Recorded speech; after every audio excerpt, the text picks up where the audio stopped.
Hello, you're on the Reddit Reveals channel. The closet door in our bedroom was never locked. I just assumed it was. For 7 years. Not once did I try the handle. Not once did I ask her why it was always shut, or why she kept a tiny padlock looped through the knob, even though it was never actually fastened. She said it was where she kept her old college stuff. I said cool. And that was that. It's funny how much a person won't question when they're exhausted. I was working 16-hour shifts at a freight yard. She was finishing her master's. We didn't fight, didn't cheat, at least I didn't scream. We were quiet people. Functional. Like a coffee maker. Noisy in the morning, silent by night. Until one Tuesday, I came home to find every single room empty. Couch gone. Fridge cleaned out. Wi-Fi disconnected. Her side of the closet cleared. Except for that damn door. It was still shut. Still looped. But this time, there was a letter taped to it. I'm sorry. You deserved more honesty than I ever had in me. No name. No signature. Just that. I didn't read it twice. I didn't cry. I just stood there, staring at that stupid closet, until my back hurt from standing. And then, for the first time, I touched the handle. It turned. Inside wasn't just her college stuff. It was another phone, a shoebox of letters, and a photo album I had never seen before. The first picture? Her. Wearing a white dress I didn't recognize. Standing beside a man I had never met. Holding hands. Underneath, in her handwriting. The first time I married for love. The second time, for survival. I dropped the album. And that's when I noticed the name on the old phone's lock screen. It wasn't mine. It was Ellis Jr. And I don't have a son. Not that I knew of. Not yet. I stared at the name on the phone for a long time. Ellis Jr. It blinked at me like it was mocking me. The kind of mockery that doesn't scream, doesn't even whisper, just exists, confident that its silence will be loud enough to destroy you. I never touched the passcode. I couldn't.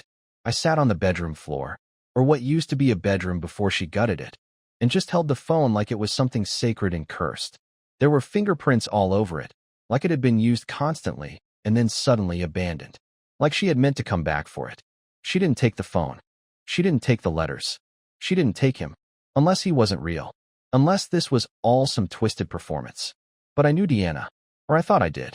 She wasn't the dramatic type. She hated theatrics. She cried quietly during movies and walked out of weddings before the vows.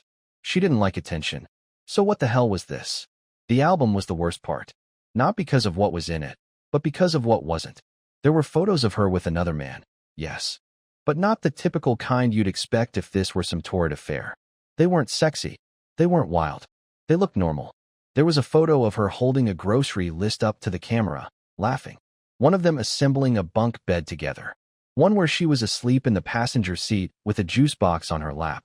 There was one where she was 8 months pregnant, smiling so wide it didn't look like her face could contain it. And all of them looked like a different Deanna. A lighter version. A version I never met. A version that never had to budget rent down to the dollar or hold her stomach during panic attacks. One photo, the only one in color, showed a small boy on a tricycle in a yard I didn't recognize. The back of the photo had the words, Ellis Jr., 4th birthday. He asked if you were coming. I didn't even know I was supposed to be invited to anything. I don't remember falling asleep that night. I only remember waking up the next morning still on the floor, the album open on my chest, the phone beside me like a sleeping dog. I called in sick. First time in 2 years. Then I did what I hadn't done in 7 years. I went through her laptop. Well, my laptop technically. I bought it. Paid monthly installments on it while eating canned spaghetti for lunch. She hadn't even wiped it. That was the strange part. She cleaned out the apartment, erased herself physically, but digitally? She left a trail like she wanted me to follow it. And I did. Emails. Dozens of them. Drafts, too. She wrote to someone named M. Over and over, and never sent them. Letters about guilt, fear, money. About keeping the story straight, and not wanting to repeat the past. One message, dated exactly 6 years ago, read, if he ever finds out about the first marriage, everything I built disappears. I become nobody again. The first marriage. The first. So I was number 2. And she never told me. I was the backup life. The stable one. The one she could disappear into. And now she's disappeared again. But not cleanly. Because one of those drafts had an address. And a date. 3 days from now. A flight to Vermont. To someone named M. I booked the same flight. Same time. Window seat. I don't know what I'm expecting to find there. But if there's a boy who looks even 10% like me, then she's not the only one who's been keeping secrets. I didn't pack much. Just enough to not look suspicious. A duffel bag with 2 shirts, a pair of jeans, and the same jacket I wore when she told me she was going away for a few days, a phrase that has now aged like milk. The airport was busier than usual, families buzzing around me, smiling, planning, existing like they had never once woken up in a room emptied by someone they thought they knew. I didn't sleep the night before the flight. Not because of nerves. That would have implied I had control. I didn't. I was running on raw adrenaline and instant coffee. My stomach felt like it was digesting gravel. The picture of the boy on the tricycle lived behind my eyelids now. Every time I blinked, I saw him look over his shoulder like he knew someone was supposed to be following him, but wasn't. The flight to Vermont was short. 2 hours of pretending to read the in-flight magazine, my fingers gripping the edges like they were lifelines. The seat next to me was empty. Until it wasn't. Mid-boarding, a woman in her late 50s sat down beside me. Curly gray hair, weathered denim jacket, carried a tote bag that said, "Think outside the box, inside the woods." She didn't look like someone who'd matter to the story. She didn't act like it either. Until we were in the air, and she said, completely unprompted, "You look like a man chasing something that doesn't want to be caught." I should have ignored her. Smiled politely, nodded, turned back to my magazine. But I didn't. I turned my head slowly and said, "What makes you say that?" She didn't laugh. Didn't even smile. Because I used to be the something. And trust me, if she left things behind, it wasn't a mistake. It was a breadcrumb. I don't know why her words hit me like a brick to the throat. Maybe because I'd been trying to convince myself this whole trip was about finding answers, not being baited. But that's what it felt like. Like I'd picked up a trail meant exactly for me. Like she knew I would come. When we landed, I checked the email draft again. The address was handwritten in the body, like she didn't trust her digital footprint to hide it. It was a cabin, middle of nowhere rural Vermont. No Uber coverage. I had to rent a car from a kiosk man by a teenager who looked like he'd rather be anywhere else. 2 hours of winding mountain roads later, I found it. Nestled behind thick pine trees, the cabin looked like it had been there since before roads were invented. No lights, no sound, no car in the gravel driveway. But the porch light was on, and on the doormat, weighed down by a small flat stone, was a folded note addressed to E. Just the one letter. But it was enough. I unfolded it with the gentleness of someone defusing a bomb. Inside it read, "If you've come all this way, I need you to understand something. You weren't the mistake. You were the shelter. And you were never supposed to be in danger. Please leave before M finds you." That was it. No signature. No date. Just that. I stepped back from the door. Scanned the tree line. Silence. Stillness. And then, movement. In the woods, maybe 50 yards out, something flickered. Not animal movement. Not casual hiker stuff. A person. Standing still. Watching. I called out, "Deanna?" Nothing. The figure didn't move. But I saw something shine. A reflection, maybe binoculars. And that's when I realized. She wasn't running from me. She was hiding me. I didn't approach the figure. I couldn't. Every muscle in my body was locked in place. Like some primal part of me recognized something my brain hadn't caught up to yet. I blinked, and the figure was gone. Just like that. Not a footstep. Not a branch snap. Vanished, like mist between trees. But I know what I saw. And they knew I saw them. I stood on that porch for a long time. The note in my hand felt like it weighed 10 pounds now. M. That's who she warned me about. I had assumed M was a man. But what kind of man makes a woman leave behind a secret marriage, a child, and create a second life with a backup husband she never fully let in? What kind of man does that, and still watches from the woods? Eventually, I opened the cabin door. It was unlocked, of course. I don't know why I even hesitated. She wanted me to find it. She wanted me to see something. The smell hit me first. Pine, dust, and something faintly floral, like lavender oil long since faded into the floorboards. The place wasn't abandoned. Not exactly, but it was clearly emptied in a hurry. 2 mugs sat in the sink. One still had lipstick on the rim. The fridge had power, but was empty except for a half-used carton of oat milk and a child's drawing magnetized to the door. A crude crayon house. A stick figure woman. A stick figure child. And a third figure, scribbled over entirely in black. The name, Ellis was written in shaky block letters beneath it. It took me a full minute to realize that was probably a child's attempt at spelling Ellis Jr. backwards. Maybe in a mirror? I don't know. I'm still not sure. The hallway led to two small bedrooms. One was barren, mattress stripped, closet empty, window cracked open. But the second bedroom looked untouched. A child's room. There were toy blocks on the floor, a shelf of worn paperbacks, a pair of muddy sneakers beside a desk with a crayon drawing of what looked like a boat. At first glance, nothing seemed strange until I saw the book on the bed. It was a journal, dark brown cover, elastic strap. I opened it to the middle. Handwriting, messy but rushed. Page after page of broken entries. The first one I could read said, "He showed up again. I told him the boy isn't his. He didn't believe me. I'm running out of places. Vermont is supposed to be safe, but I don't know anymore." Another entry, 2 pages later. "Ellis deserves better than this. He always did. He looked at me like I was someone worth saving, and I let him. I let him love a version of me that stopped existing the moment him put a hand through that glass door in Virginia. I can't erase the past, but maybe I can keep it from infecting him." Then one more entry, this one darker, the handwriting shaky, ink smudged. "He found the boy. He knows. I don't know how long before he comes here. If Ellis shows up too. God, I hope he leaves before it's too late." I don't remember sitting down, but I found myself on the edge of the child's bed, journal in my lap, every part of my body cold. This wasn't about betrayal anymore. This was about danger. Layers of lies stacked so high, you couldn't see where they started. Suddenly, I heard the crunch of gravel outside. Not footsteps. Tires. I peeked through the blinds. A black SUV. Clean. Windows tinted so dark I couldn't see the driver. It didn't pull into the driveway. It stopped just far enough to be seen, just close enough to send a message. The engine idled for a minute. Then it drove off slowly. Deliberately. No plates.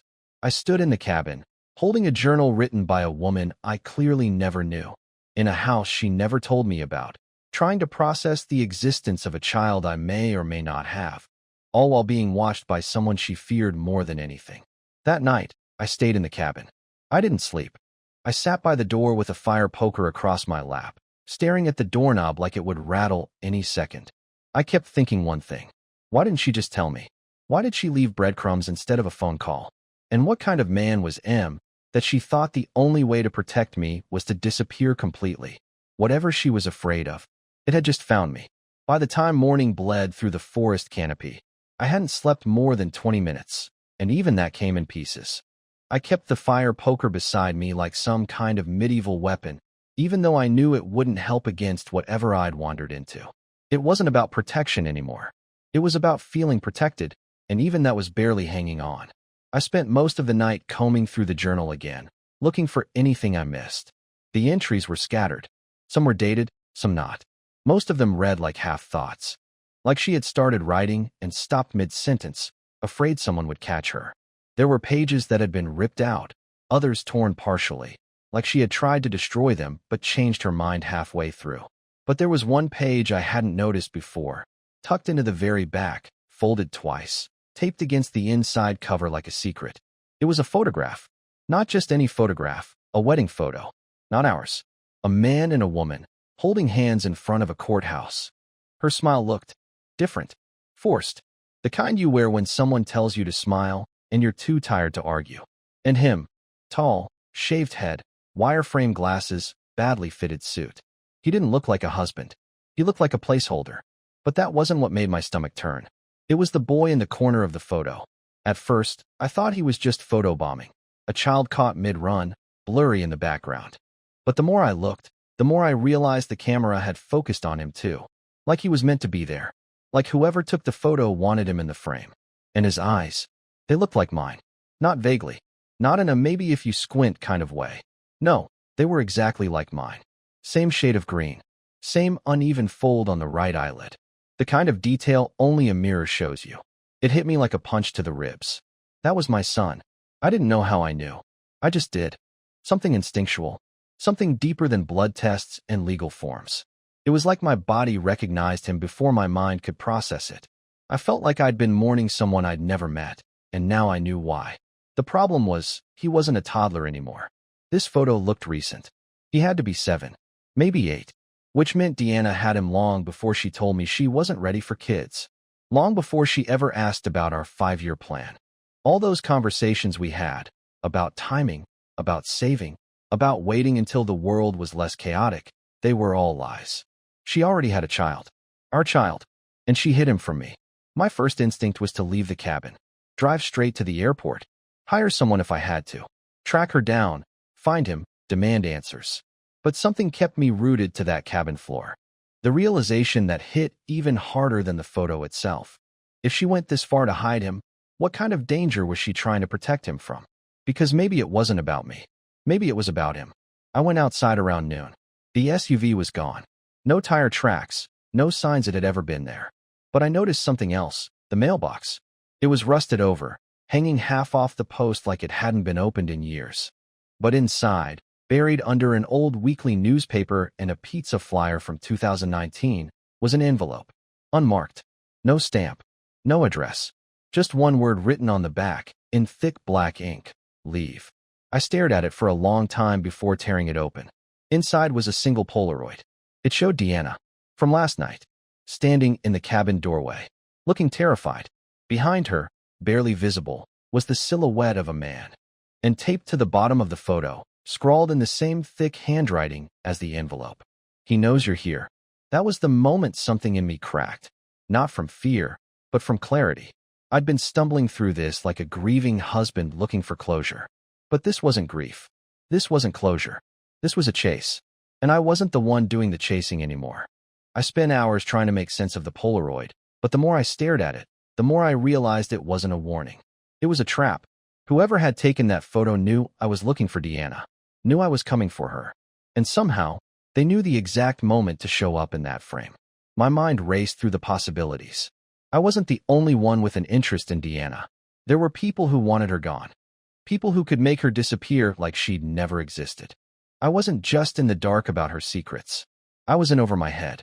The envelope that came with the Polaroid wasn't just a threat. It was a message, a final warning. He knows you're here. But who was he? I'd been obsessing over him, assuming he was the man pulling the strings, the man who had destroyed our marriage and twisted Deanna into a version of herself I didn't recognize. But now something felt off. M wasn't the one I should be worrying about. M wasn't the one leaving me cryptic messages and stalking us from the shadows. There was a deeper layer to this, a layer I hadn't even begun to understand. I went back into the cabin, feeling the weight of the envelope in my hand like it was pulling me under. I couldn't ignore it any longer. I had to know who he was. I had to find out who had been watching me, who had been keeping track of every move I made. I grabbed my jacket and made my way to the old shed behind the cabin. It had been there the whole time, a rusted-out hulk of metal and wood, but I hadn't dared go near it. Deanna never mentioned it. It wasn't in any of the photos. It wasn't part of her story. The door creaked open with a force I hadn't expected. Inside, the air was thick with mildew, and the floorboards creaked under my weight.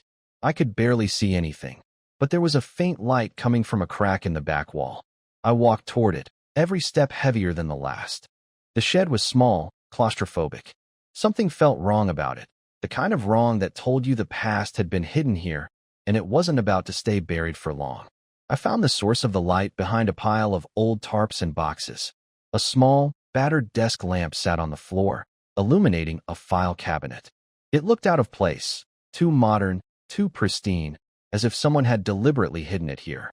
I knew it was stupid to open it. I knew that whatever I found inside would only deepen the mystery, but I couldn't stop myself. My fingers shook as I pulled open the first drawer. Inside was a mess of papers, some of them dated, some of them torn. But there was a pattern.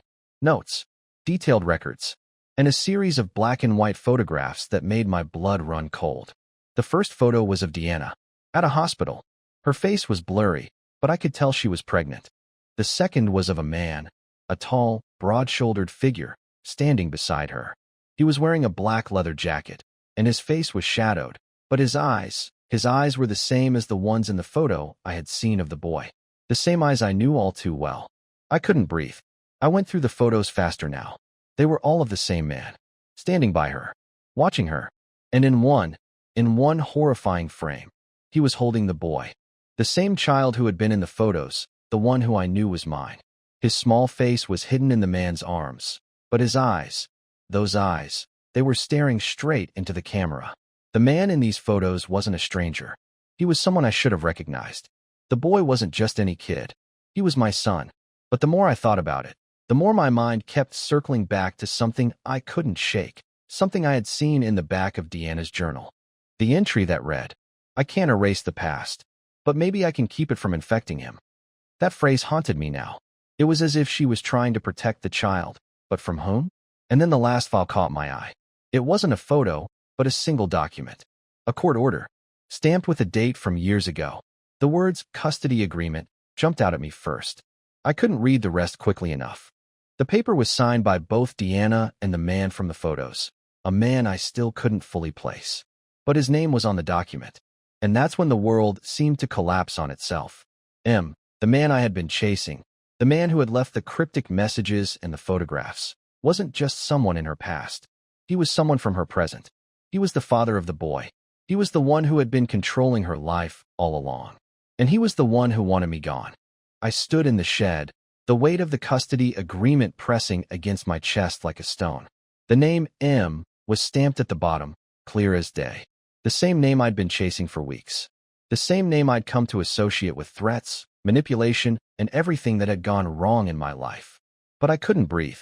Not because of the name, not because of the paperwork, but because of the realization that slammed into me like a wave. M wasn't just the man I thought he was. He wasn't some shadowy figure pulling strings from afar. He wasn't an ex-lover or a bad memory buried under layers of time. M was the boy's father. And that meant everything I thought I knew about my life with Deanna, everything I thought I knew about the boy I'd never met, was a lie. The custody agreement was dated 8 years ago, long before I met Deanna, long before we ever even crossed paths. And in those 8 years, it wasn't just Deanna's life that had been rewritten. It was mine, too. I had been living in a version of reality that someone else had created, crafted with careful precision, designed to keep me from ever knowing the truth. The truth about the boy. The truth about him. I looked at the last page of the agreement again. There, at the bottom, beneath a series of legal terms and signatures, was a photo. A photograph I hadn't noticed before. It was a close-up of M, the man I'd been chasing. He was sitting at a desk, his face partially turned toward the camera, but his eyes, those eyes, stared back at me like they had been waiting for me all along. There was no mistaking it now. This man was the one who had been haunting my thoughts, the one I had tried so hard to figure out. But I wasn't ready for the truth that came with that photo. Because in the background, almost hidden by a stack of papers on the desk, was a photograph of a woman. And I knew her. I didn't recognize her immediately, but I knew her. It was Deanna. Her hair was different, longer. She wasn't smiling. She was standing behind him, looking almost guarded. That was when the pieces finally started to fall into place. M wasn't just an ex-husband. He wasn't just a troubled man from Deanna's past. He was connected to everything, to the lies, to the secrets, to the boy who was mine, but never my son. He was the shadow that had always been there, pulling Deanna's strings from behind the scenes. But the worst part? Deanna had kept me in the dark. She had allowed me to build a life around a lie. She'd let me believe that we were building something real, something genuine. But while I was building us, she was hiding him. The man who had been controlling everything from the shadows. The man who had created the web I had been tangled in since the day I met her.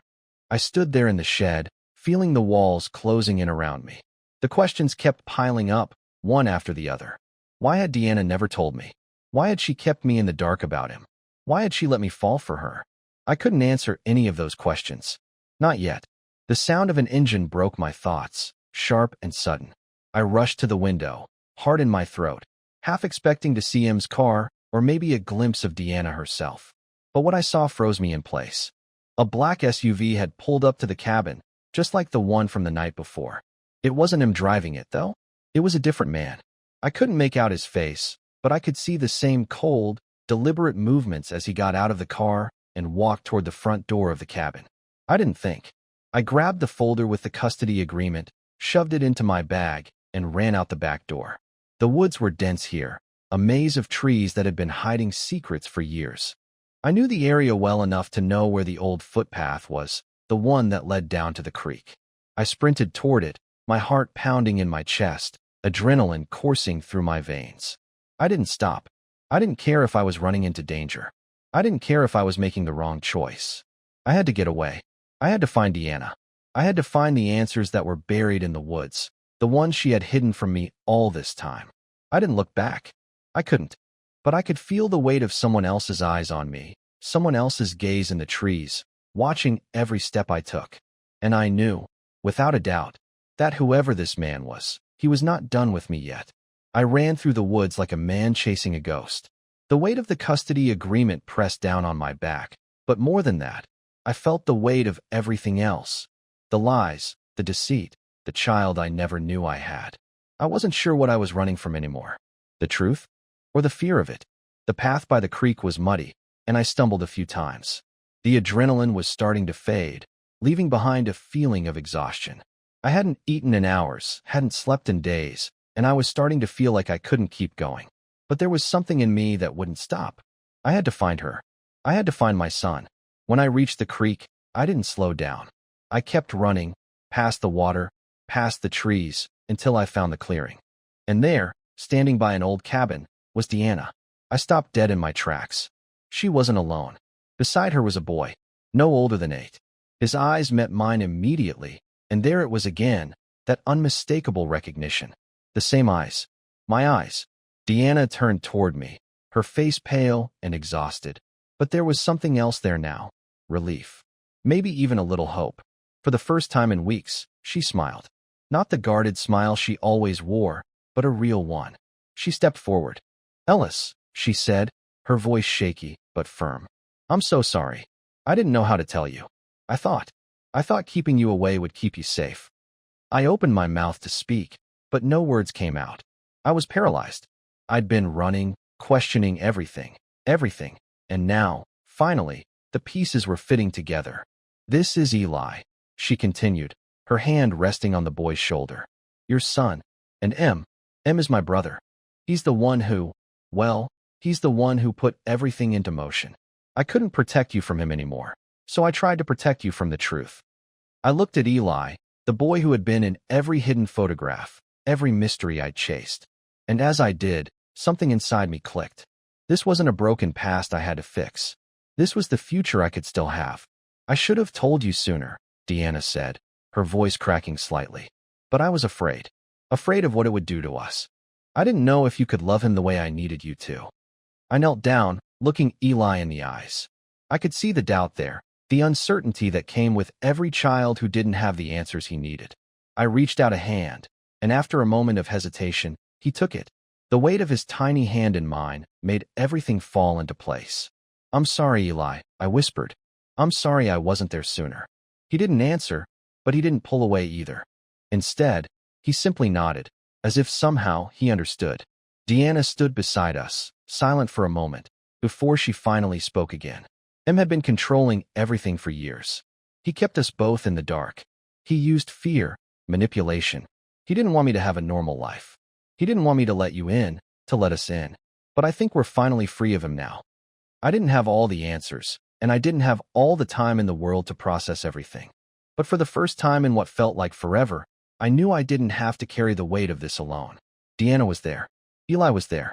And for the first time, I could see a future where we could start fresh, where we could rebuild, not on lies, but on something real. M was still a shadow in the back of my mind, but he wasn't the one who would define our lives anymore. We would. "I'm here now," I said, pulling Eli closer, gently squeezing his small shoulder. "I'm here for both of you, and I'll make sure nothing comes between us. Ever again."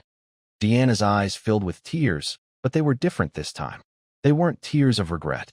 They were tears of relief, of finally seeing the truth, even when it was buried under years of deception. Eli, my son, looked up at me, and for the first time, I saw a flicker of trust in his eyes. Maybe he didn't fully understand what had happened, but he understood that I was here. And that was enough. We didn't have all the answers. We still had a long road ahead of us. But we had each other, and that was more than I could have ever hoped for. I looked at the three of us, Deanna, Eli, and me, standing together in the sunlight streaming through the trees. And for the first time, I felt like everything was going to be okay. The past was behind us. The future was ours to create. And this time, I wasn't running from anything. I was finally running towards something. Something good. Something real. And that was the only thing I needed to know.